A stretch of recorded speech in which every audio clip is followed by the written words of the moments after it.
gonna be some changes made. I can't keep on doing what I've been doing these days. Better figure out something, things are looking great. There gonna be some changes made. At this time, I'd like to introduce our Lieutenant Governor, Pat Quinn. Pat.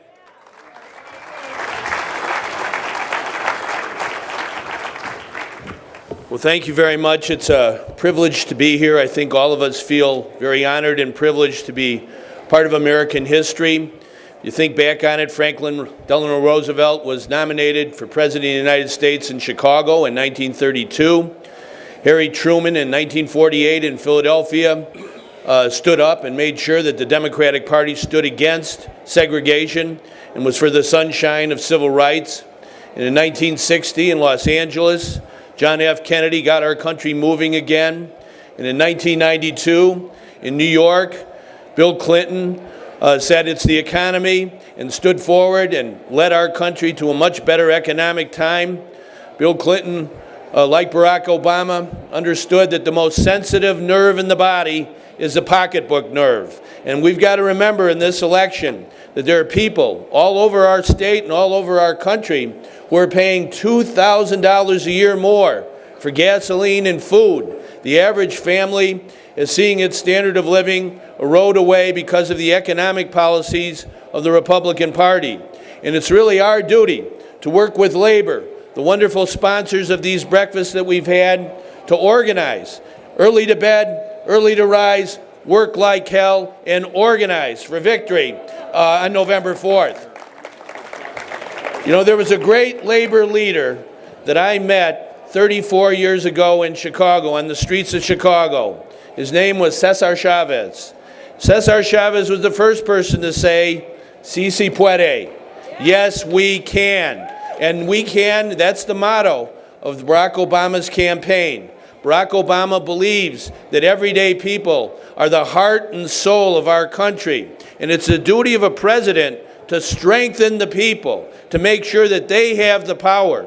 And it is very important on this day, 45 years ago, on the steps of the Lincoln Memorial, Martin Luther King called upon America and all of us to live out the full meaning of our fundamental documents. And Martin Luther King, he believed in democracy, the greatest gift that God has ever given us. Government of the people, by the people, for the people. It shall not perish from this earth. Abraham Lincoln said those words at Gettysburg, and in 272 words, he summed up the essence of American democracy, that the strength of our country is the people of the United States of America. And Barack Obama, community organizer at heart, he believes in everyday people and the power of people banding together, not for profit, for a cause they believe in. And what we've got to do in this campaign is take those lessons to heart. The highest office in a democracy is the office of citizen. Citizens are the heart and soul of America. And I think it's especially important that we remember the words of Abraham Lincoln of Illinois, who said it's the duty of all of us as citizens to take good care of those who bear the battle on the front line to protect our democracy. People like Tammy Duckworth, who stood forward and answered the call to duty and defended our democracy after the events of 9/11.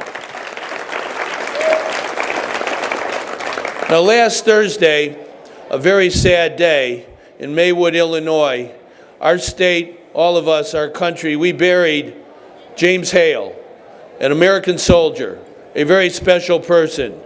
He was only 23 years old. He had 3 children, all under the age of 4. And at the very end of the funeral, they played the song America the Beautiful. They did not play, however, the first verse.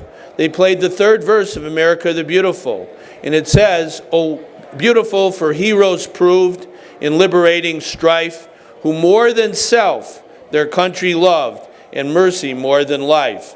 That was James Hale. He gave his last full measure of devotion to our democracy, to our right to have an election, to have government of the people, by the people, and for the people, that it shall not perish from this earth. I think it's our obligation to his memory and to all of those in this conflict and in previous conflicts who've laid down their lives for our right to have a democracy, to organize to the best of our ability, to bring out the voters of America, to make a change, to elect someone who really truly believes in our veterans and our service members, who as Commander-in-Chief will make life better for them, will make life better for every person in America, indeed will make our planet, our world a better place.